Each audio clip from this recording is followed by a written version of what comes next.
السلام علیکم دوستو، کیسے ہیں آپ سب؟ امید کرتے ہیں کہ آپ سبھی ٹھیک ہوں گے، خوش ہوں گے اور مزے میں ہوں گے۔ دوستو، باپ 4 بچوں کے ساتھ ٹرین میں سوار ہوا اور جا کر ایک سیٹ پر خاموشی سے بیٹھ گیا اور کھڑکی سے باہر دیکھنے لگا۔ اس کے بچے نہیں، آفت کے پر کالے تھے۔ انہوں نے ٹرین چلتے ہی آسمان سر پر اٹھا لیا۔ کوئی اوپر کی سیٹوں پر چڑھ رہا ہے تو کسی نے مسافروں کا سامان چھیڑنا شروع کر دیا۔ کوئی چچا میاں کی ٹوپی اتار کر بھاگ رہا ہے تو کوئی زور زور سے چیخ کر آسمان سر پر اٹھا رہا ہے۔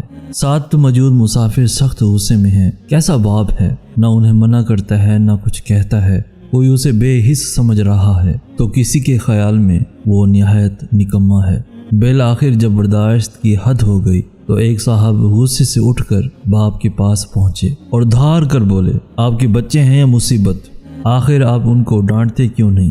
باپ نے ان صاحب کی طرف دیکھا، اس کی آنکھیں آنسوؤں سے لبریز تھی اور بولا، آج صبح ہی ان کی ماں کا انتقال ہو گیا ہے، میں ان کو وہیں لے کے جا رہا ہوں۔ مجھ میں ہمت نہیں کہ ان کو کچھ کہہ سکوں، آپ روک سکتے ہیں تو روک لیں۔ سارے مسافر ایک دم سناٹے میں آ گئے۔ ایک ہی لمحے میں منظر بالکل بدل چکا تھا۔ اب وہ شرارتی بچے سب کو پیارے لگنے لگے تھے، سب آبدیدہ تھے، سب انہیں پیار کر رہے تھے، اپنے ساتھ چمٹا رہے تھے۔ زندگی میں ضروری نہیں کہ حقائق وہی ہوں جو بس ہمیں نظر آ رہے ہیں، بلکہ وہ بھی ہو سکتے ہیں جو ہمیں نظر نہ آ رہے ہوں۔ دوستو، یاد رکھیے، رائے بنانے میں وقت لگائیں، بدگمانی سے پہلے خوشگمانی کو کچھ وقت دیں، فیصلے سے پہلے ذرا ایک بار اور سوچ لیں، بس ایک بار اور بس اپنے ہی درست ہونے پر اصرار نہ کریں۔ اللہ بہت محبت سے ہمیں دیکھ رہا ہے اور ہم سے اپنے بندوں کے لیے نرمی اور معافی کا طلبگار ہے۔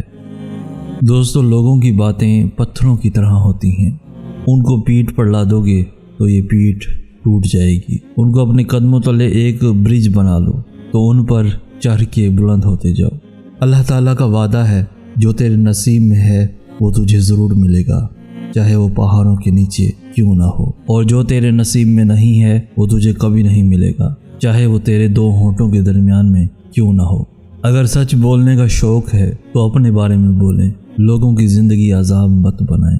ڈر اور خوف انسان کو کسی نہ کسی کا محتاج بنا دیتا ہے۔ اس سے بہتر یہ نہیں کہ اس رب سے ڈرو جس نے ڈر اور خوف کو پیدا کیا۔ دوستو، ہم کسی کے دل میں جھانک نہیں سکتے، یہ نہیں جان سکتے کہ کون ہمارے ساتھ کتنا مخلص ہے، لیکن وقت اور رویے جلد ہی یہ احساس دلا دیتے ہیں۔ ارادے میرے ہمیشہ صاف ہوتے ہیں، اس لیے کافی لوگ میرے خلاف ہوتے ہیں۔ کیا فرق پڑتا ہے ہمارے پاس کتنا حسن، کتنی دولت، کتنے لاکھ، کتنے کروڑ، کتنے گھر، کتنی گاڑیاں ہیں؟ کھانی تو بس 2 روٹیاں ہیں، جینی تو بس ایک ہی زندگی ہے۔ فرق تو بس یہ پڑتا ہے کہ ہم نے کتنے پل خوشی سے بتائے اور کتنے لوگ ہماری وجہ سے خوشی سے جیے۔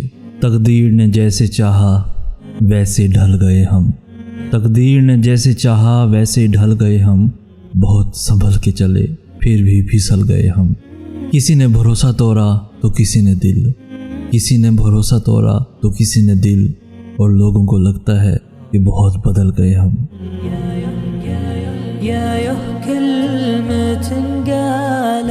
پیارے دوستو، آج کی ویڈیو آپ کو کیسی لگی؟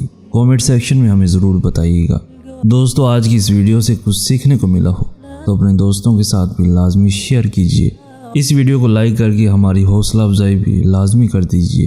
روزانہ ایسی خوبصورت ویڈیوز کے حصول کے لیے ہمارا چینل بھی ضرور سبسکرائب کر دیجیے۔ ہمیں کہتے ہیں سید احسناس۔ ہم ملیں گے نیکسٹ ویڈیو میں، تب تک کے لیے اللہ آپ کا حامی و ناصر۔